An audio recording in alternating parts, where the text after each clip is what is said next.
नमस्कार दोस्तों, स्वागत है मेरे YouTube चैनल टैग यूपीपीसीएल में। यहाँ देखिए यूपीपीसीएल ने कुछ भर्तियों के लिए आवेदन मांगे हैं। जो पद है सहायक समीक्षा अधिकारी पद के लिए आवेदन मांगे हैं यूपीपीसीएल ने। Uttar Pradesh power corporation limited हेतु समूह ग के अंतर्गत सहायक समीक्षा अधिकारी के लिए निम्नलिखित श्रेणीवार रिक्त पदों पर सीधी भर्ती के माध्यम से प्रतियोगात्मक परीक्षा द्वारा चयन के लिए निर्धारित अर्हता रखने वाले भारतीय नागरिकों से आवेदन केवल ऑनलाइन माध्यम द्वारा आमंत्रित है। तो देखिए पद कोड इतना है। सहायक समीक्षा अधिकारी अनारक्षित के लिए जनरल के लिए 3 पद है, ईडब्ल्यूएस के लिए 1 पद है, ओबीसी के लिए 6 पद है, अनुसूचित जाति के लिए 6 पद है, एसटी के लिए कोई पद नहीं है। उपरोक्त रिक्तियों की संख्या आवश्यकता अनुसार घटाने या बढ़ाने का अधिकार Uttar Pradesh power corporation limited के पास है। आवेदन करने वाले अभ्यर्थियों के पास आधार कार्ड तथा विधिमान्य फोटो युक्त पहचान पत्र होना चाहिए। यहाँ पे एक आईडी आपको देना पड़ेगी। उपरोक्त पदों पर आरक्षण का लाभ केवल उत्तर प्रदेश राज्य के मूल निवासियों को ही अनुवन्य है।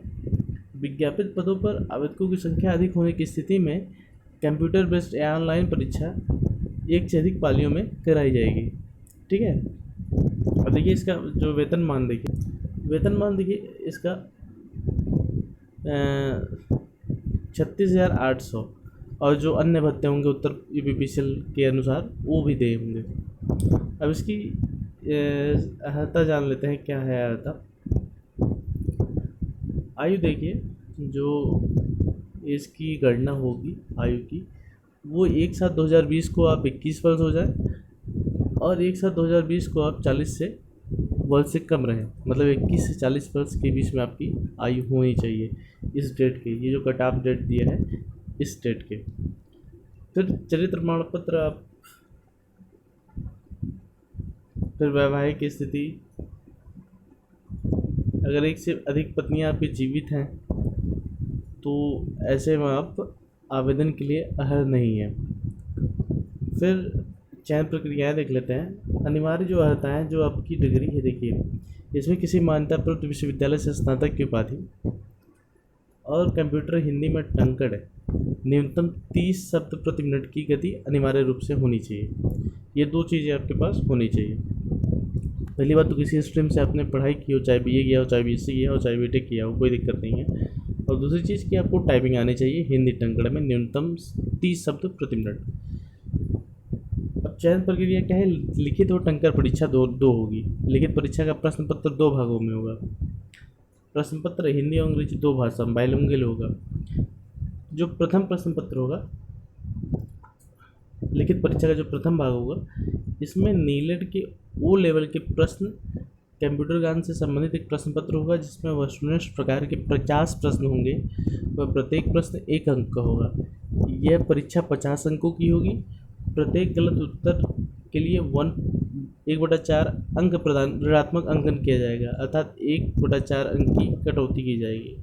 कंप्यूटर ज्ञान के प्रथम भाग की इस परीक्षा में कम से कम 20 अंक प्राप्त करना अनिवार्य होगा। यानी 20 से अगर कम आपने पाया तो आप डिस्क्वालीफाई कर दिए जाएंगे, भले आपने जीएस या दूसरे पेपर में अच्छे से परफॉर्म किया होगा।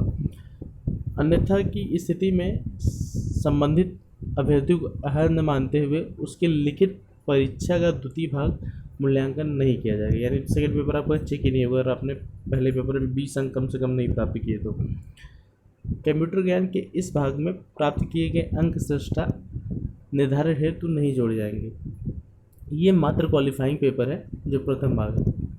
इसमें अंक जो मेरिट बनेगी आपकी, उसमें सिर्फ आपका द्वितीय पेपर का योगदान रहेगा। इसको मात्र आपको क्वालिफाई करना होगा। द्वितीय भाग का क्या है? जो द्वितीय भाग का प्रश्न होगा, इस भाग में निम्नांकित पाठ्यक्रम से संबंधित वस्तुनिष्ठ प्रकार का प्रश्न पत्र होगा। मल्टीपल चॉइस क्वेश्चन वाले प्रश्न की प्रवृत्ति होगी जिसके अधिकतम अंक सम्मुख अंकित है। प्रत्येक प्रश्न 1 अंक का होगा। अब प्रत्येक गलत उत्तर के लिए 1/4 अंक प्रदान किए जाएंगे, अर्थात 1/4 की माइनस मार्किंग होगी। जीएस के क्वेश्चन है, 20 प्रश्नों की संख्या रहेगी, अधिकतम अंक 20 रहेगा। रीजनिंग 40 प्रश्नों की संख्या 40 और ये 40 नंबर का होगा। सामान्य हिंदी प्रश्नों की संख्या 70 रहेगी और अधिकतम अंक 70, मतलब हर प्रश्न 1 नंबर का होगा। उसी तरह सामान्य अंग्रेजी जो इंटरमीडिएट के स्तर का होगा, ये भी 70 के करीब इनकी प्रश्नों की संख्या रहेगी। तृतीय भाग क्या है, जब आप लिखित परीक्षा उत्तीर्ण कर लेते हैं, जब मेरिट में आप आ जाते हैं। द्वितीय भाग की लिखित परीक्षा में प्राप्त किए गए अंकों के मेरिट के आधार पर हिंदी टंकण परीक्षा हेतु आमंत्रित किए जाने वाले अभ्यर्थियों की संख्या का निर्धारण विद्युत सेवा आयोग द्वारा किया जाएगा। प्रतिबंध यह होगा कि किन्हीं भी परिस्थितियों में आमंत्रित किए जाने वाले अभ्यर्थियों की संख्या रिक्तियों के सापेक्ष 3 गुने से कम नहीं होगी, मतलब 3 गुना अभ्यर्थियों को बुलाया जाएगा। अगर आप लिखित परीक्षा में उत्तीर्ण होते हैं तो मात्र 3 गुने बच्चों को बुलाया जाएगा टाइपिंग के लिए। और टाइपिंग हेतु अभ्यर्थियों को कंप्यूटर पर टाइपिंग करनी है। 5 मिनट की परीक्षा में प्रतिभाग लेना होगा, जिसके आधार पर टंकण गति का निर्धारण किया जाएगा। हिंदी टंकण की परीक्षा कुर्ती देव फॉन्ट पर होगी या 16 फॉन्ट में ली जाएगी, 016 फॉन्ट में ली जाएगी। चयन हेतु हिंदी टंकण में न्यूनतम 30 शब्द प्रति मिनट की गति प्राप्त करना अनिवार्य होगा, अर्थात हिंदी टंकण के लिए निर्धारित इस गति को प्राप्त न करने वाले अभ्यर्थी चयन प्रक्रिया से बाहर हो जाएंगे। ठीक,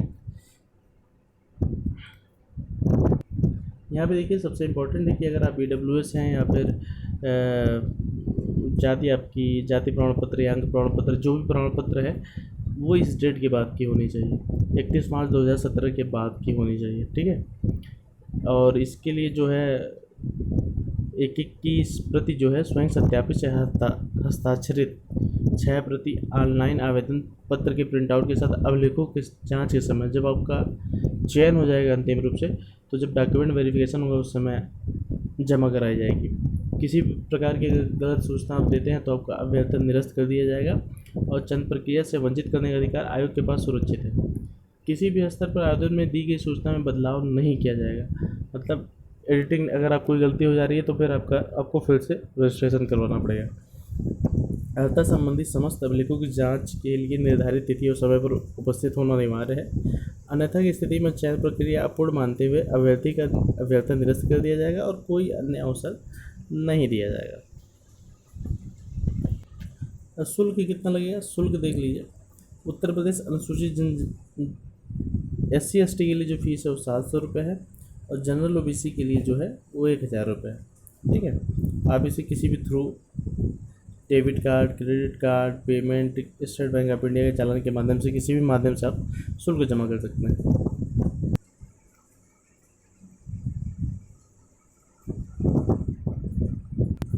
तो दोस्तों वीडियो देखने के लिए बहुत बहुत धन्यवाद और आपका दिन शुभ रहे।